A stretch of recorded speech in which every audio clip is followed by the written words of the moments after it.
అంటే వీరంతా కూడా గవర్నమెంట్ పెట్టిన కాంపిటేటివ్ ఎగ్జామ్ పాస్ అయిన తర్వాతనే వీళ్ళకి ఉద్యోగాలు వస్తాయి కదా మరి? పరీక్ష పాస్ కావటం వేరు, నైపుణ్యం ఉండటం వేరు. ఎందుకు ఈ మాట చెప్తున్నానంటే మన పరీక్షలన్నీ కూడా మల్టిపుల్ చాయిస్ పరీక్షలు. 1000 బిట్లను బట్టి పడితే, ఓ 2000 బిట్లను బట్టి పడితే బయటపడిపోతాం. అక్కడ వాళ్ళు నిర్వహించే పోటీ పరీక్షలో ఆ 2000 బిట్ల నుంచి, ఆ 3000 బిట్ల నుంచి ఒక 100 బిట్లు వస్తాయి. వీళ్ళు ఆల్రెడీ 3000 బిట్లు బట్టి పట్టారు కనుక ఏబిసిడీలు పెట్టడమే కదా. వాళ్ళ నైపుణ్యాన్ని మనం పరీక్షించటం లేదు. నైపుణ్యం ఎట్లా తెలుస్తుంది?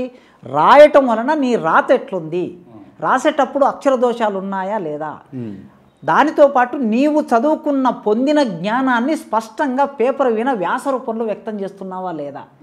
ఈ ఎంపిక విధానంలో ఈ పద్ధతి లేదు. లేకపోవటం మూలంగా బట్టి పట్టగలిగిన కెపాసిటీ ఉన్న వాళ్ళందరూ బీఈడీలోకి వస్తారు, డైట్లోకి వస్తారు, వాళ్ళే డిఎస్సిలో టీచర్లు అవుతారు. కాదండి, అంటే ట్రైనింగ్ కూడా ఇస్తారు కదా వీళ్ళకు, అంటే క్వాలిఫై అయిన తర్వాత ఆ ట్రైనింగ్లో కూడా ఏముండదా? అదే చెప్తున్నా, అసలు బీఈడీ ట్రైనింగులు ఇవాళ శూన్యం. టీచరు విద్య 2 సంవత్సరాలు టీచింగ్ నేర్చుకోవాలి వాళ్ళు. ఓకే. బోధన ఎట్లా చేయాలి, చాక్పీస్ ఎట్లా వాడాలి, బ్లాక్ బోర్డ్ ఎట్లా వాడాలి, ఆర్డినరీ స్టూడెంట్ ఎట్లా ఉంటాడు, అబోవ్ యావరేజ్ స్టూడెంట్ ఎట్లా ఉంటాడు, బిలో యావరేజ్ స్టూడెంట్ ఎట్లా ఉంటాడు, మధ్యస్థం ఎట్లా ఉంటుంది, మానసిక స్థితి ఎట్లా ఉంటుంది, సామాజిక సాంఘిక ఆర్థిక రాజకీయ ప్రభావాల వల్ల మీద ఎట్లుంటాయి, ఇవన్నీ నేర్చుకుంటారు వాళ్ళు అక్కడ. ఇవన్నీ నేర్పించటం లేదు. కేవలం ప్రైవేటు కాలేజీలు రికార్డులు రాయకపోయినా పర్వాలేదు, మీరు ఇంత ఫీజు కడితే మీ రికార్డులకు మేము మార్కులు ఇస్తాం, క్లాస్కు రాకపోయినా పర్వాలేదు, మీకు క్లాస్కు అటెండెన్స్ ఇంత ఫీజు కడితే మేము అటెండెన్స్ ఫీజు కట్టాలా. నేను భయపడుతున్నా, రానున్న కాలంలో మీరు పరీక్ష రాయవలసిన అవసరం లేదు, మేమే పరీక్ష రాయించి మీకు పట్టాలు ఇస్తామని అంటారేమని నాకు భయం వేస్తుంది. కనుక ప్రభుత్వాలు దీని పట్ల ఒక స్పష్టమైన వైఖరితో, ఒక నియంత్రణతో రూపొందకపోతే, విధానం రూపొందించకపోతే మనం మరింత సంక్షోభంలోకి వెళ్ళి నాణ్యత లేనటువంటి విద్యార్థులకి 10th క్లాస్ అంటే సర్టిఫికెట్ వస్తుంది. అవును, 80%, 90%, 100/100, 100/100 మార్కులు. మన పూర్వీకులు అంటే మాకన్నా పూర్వీకులు, నిజానికి మేము వచ్చే నాటికే విద్య సంక్షోభంలోకి వెళ్ళిపోయింది. మేము హై స్కూల్ ఎడ్యుకేషన్కి వచ్చే నాటికే.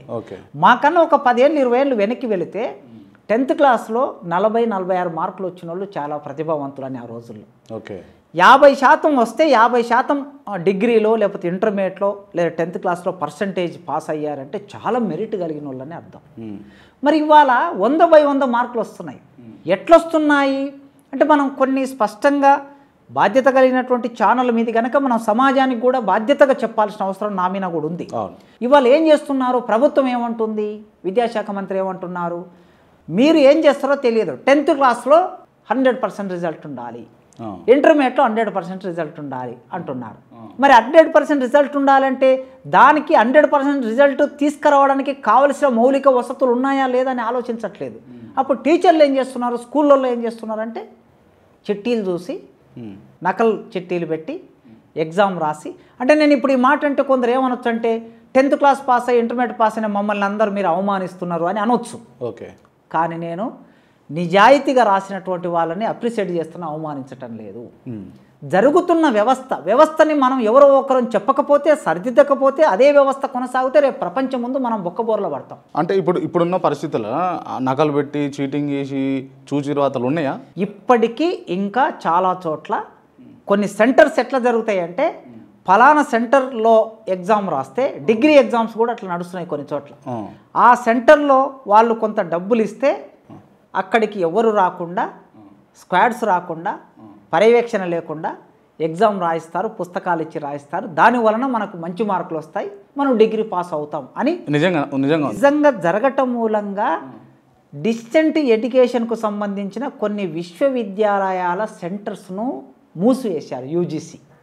మీ సెంటర్స్లో ఈ కాపీ జరుగుతుంది కనుక మీ సెంటర్ పర్మిషన్ రద్దు చేస్తున్నామని అనేక సందర్భాల్లో చర్యలు తీసుకున్న ఘటనలు మనకు చూస్తాం. రైట్. ఇదంతా ఇంత ఉంటే అసలు ఎడ్యుకేషన్లో మార్పులు రావాలి, నిజంగా నాణ్యమైన విద్య ఒక విద్యార్థి పొందాలి, నైపుణ్యత కావాలి అని అనుకుంటే అసలు ఏం జరగాలి? ప్రాథమిక విద్య మీద దృష్టి పెట్టాలి. ఒకప్పుడు పెదబాల శిక్ష అనేవాళ్ళు, పెదబాల శిక్ష చదువుకునేవాళ్ళు. పెదబాల శిక్షలో ఏముండేది అంటే అన్ని అంశాలకు సంబంధించిన విషయాలు అందులో ఉండేవి. గణితం కనీసం మినిమం ఎక్కాలు, గుణితాలు, తీసివేతలు, అక్షరాలను చదవడానికి కావలసిన పదాలతో నిర్మాణమైన వాక్యం, వాక్యాలతో నిర్మాణమైన పద్యాలు, ఇట్లా ఒక సామాన్యమైన విద్యార్థికి ఏ జ్ఞానం ఇవ్వాలో ఆ జ్ఞానం ఉండేది. పెదబాల శిక్ష చదివితే చాలు అనే రోజులు ఉండేవి. ఇవాళ 10th క్లాస్ కంప్లీట్ అయిన వాళ్ళు కూడా నేను ఛాలెంజ్ చేస్తున్నా, కొందరు ఇంటర్మీడియట్ 10th క్లాస్ కంప్లీట్ అయిన వాళ్ళు కూడా పెదబాల శిక్షను సరిగ్గా చదవలేని వాళ్ళని ఎందరినో నేను చూశాను. అందుకే ఇప్పుడు ఏం చేయాలంటే, ఇంత ఘోరంగా ఉందా సిస్టమ్? ఎగ్జాక్ట్లీ. ఎందుకంటే నేను విద్యారంగంలో 25 సంవత్సరాలుగా ఉన్నాను గనక, కొన్ని వేల మంది విద్యార్థుల్ని చూశాను గనక, నేను మామూలుగా విద్యార్థి క్లాస్ రూమ్లోకి రాగానే పీజీ స్థాయిలో, డిగ్రీ స్థాయిలో కొన్నాళ్ళు డిగ్రీకి టీచ్ చేశాను. తర్వాత ఇప్పుడు పూర్తిగా ఆర్ట్స్ కాలేజీలోనే ఉన్నా కనుక అక్కడ డిగ్రీ లేదు కనుక పీజీ పిల్లలకి టీచ్ చేస్తుంటాను. క్లాస్లోకి రాగానే అడ్మిషన్ తీసుకొని ఒక వారం రోజులు ఓరియంటేషన్ క్లాసులు కండక్ట్ చేస్తాను నేను. ఓరియంటేషన్ క్లాసులో ఏమడుగుతానంటే, నీకేమైనా పద్యం వచ్చా, మాట్లాడడం వచ్చా, తప్పు లేకుండా మాట్లాడగలుగుతావా, తప్పు లేకుండా పద్యం చదువుతావా, పద్యాన్ని తప్పు లేకుండా బోర్డు మీద రాస్తావా. ఇది ఒక వారం రోజులు పరీక్షిస్తా. ఏ విద్యార్థి పీజీ స్థాయిలో ఏ విద్యార్థి ఏ స్థాయిలో ఉన్నారు అని నాకు ఒక అంచనా రావడానికి. ఇవన్నీ ప్రైమరీలే లేకపోతే హైయర్ ఎడ్యుకేషన్లే ఉండాలి కదా? ఎగ్జాక్ట్ ఇప్పుడు అక్కడికే వస్తాను. అంటే పీజీ స్థాయి, డిగ్రీ స్థాయికి వచ్చిన విద్యార్థుల్ని పరిశీలించినప్పుడు, పరీక్షించినప్పుడు నా అనుభవంలో నాకు అర్థమైంది ఏమిటంటే, చాలామంది విద్యార్థులు దోషాలు రాస్తున్నారు, తప్పులు రాస్తున్నారు. మరి సమస్య వాళ్ళది కాదు. సమస్య ఏంటంటే, అక్షరాలు ఎక్కడ నేర్పాలి? ప్రాథమిక స్థాయిలో నేర్పాలి.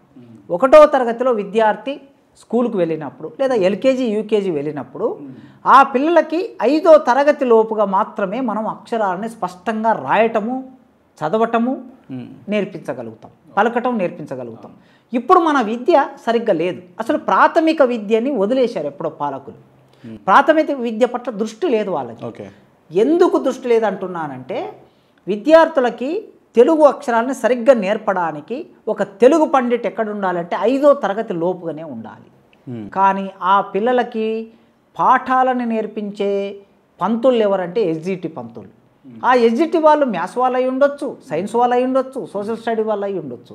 కానీ నేనేం కోరుకుంటున్నానంటే, ఒక హిందీ టీచరు, ఒక తెలుగు టీచరు, ఒక ఇంగ్లీష్ టీచరు 5వ తరగతి లోపుగా ప్రత్యేకంగా ఆ పిల్లలకి కేటాయించాలి.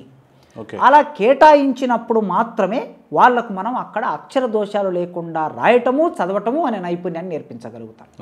ఆ తర్వాతి కాలంలో 5 దాటి 6, 7 తరగతులు హై స్కూల్లోకి వచ్చిన తర్వాత వాళ్ళు మెరుగవుతారు. ఇక ఇంటర్మీడియట్, డిగ్రీకి వచ్చిన తర్వాత కనీసం చదవలేని పరిస్థితి లేదు అనే భావన లేకుండా ఉంటుంది.